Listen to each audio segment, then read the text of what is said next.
How close are you in your mind to being wide receiver one, or maybe you are wide receiver one? Because the talk is obviously Marvin Harrison Jr., but when you watch 2023 tape of Malik Nabers, there's a lot to love.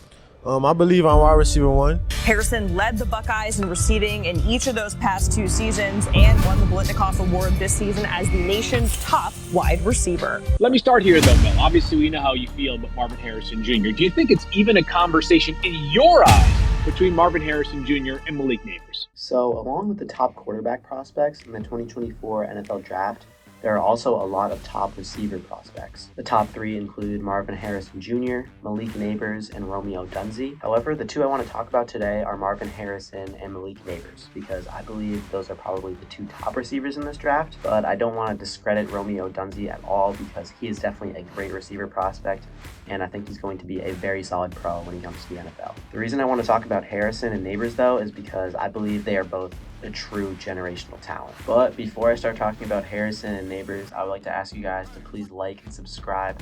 It would mean so much to me, so if you could do that, it would mean a lot. But yeah, let's get into it. Starting off with Marvin Harrison Jr., he's had 2 great seasons at Ohio State. In 2023, he had 67 catches, 1,211 yards, 14 touchdowns, which as a college wide receiver is absolutely ridiculous. He has great size at 6'3", 210, and he's also the son of Hall of Fame wide receiver Marvin Harrison, who was a stud back in the day when Peyton Manning was throwing him the ball. So it's safe to say that this guy is extremely talented and has amazing physical gifts. And this guy is probably the best receiver prospect coming out of college since Ja'Marr Chase, who is probably a top 5 receiver in the NFL right now. He's not the fastest guy in the world, but he has great hands, great route running, and can catch any contested ball that's thrown to him. The receiver I would compare him to in the NFL is probably CeeDee Lamb from the Dallas Cowboys, because they both have similar size and similar play style, and I think this is probably a really good sign for Harrison because CeeDee Lamb has been extremely successful at the NFL level. Next, I want to talk about Malik Nabers. He isn't as big as Harrison, standing at about 6 feet and 200 pounds. I don't think he's as good of a route runner as Harrison, but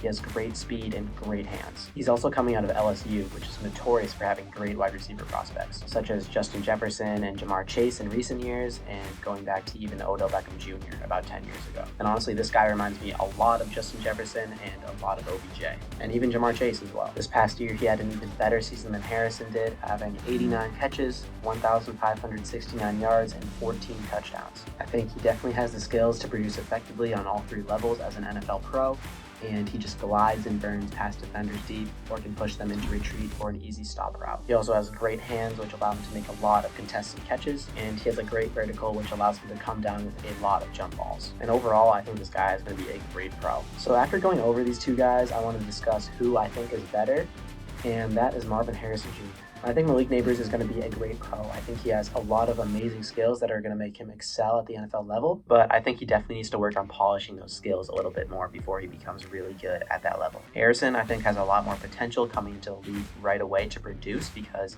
he's bigger, he has the size, and after looking at both these guys' draft profiles, I noticed Malik Nabers was a 6.86 grade and Marvin Harrison was a 6.83 grade. So Nabers is a little bit higher than Harrison, but I think these guys are both super close. I think Harrison is rated a little bit lower just because maybe his athletic ability isn't as good. However, I think it's still plenty good enough to succeed at the NFL level. I think Harrison is better than Nabers though, because he just has elite jump ball ability and is going to be an elite red zone threat when it comes to the NFL. I think right away when he comes into the league, he's going to be a number 1 receiver caliber type of receiver, which I think you almost never see coming out of the draft. However, that's not the only thing that makes him special. He has amazing route running and almost perfect footwork, and he is great at keeping cornerbacks off balance. He also has amazing body strength and body control, which allows him to win underneath and press coverage and break on routes down the field. Some defenses in college, they tried to play physical against Harrison Jr., and it didn't really work because although they tried to mess with his route timing and depth, he would just consistently fight through and find ways to win against those more physical guys. He also has his entire route tree unlocked. This guy can line up from anywhere on the field and succeed. Although he did line up outside a lot during the season, he also lined up in the slot, which is a huge advantage to have as a wide receiver. He also has great run after the catch ability. During the season, he was clocked at 22.2 miles per hour on his fastest speed,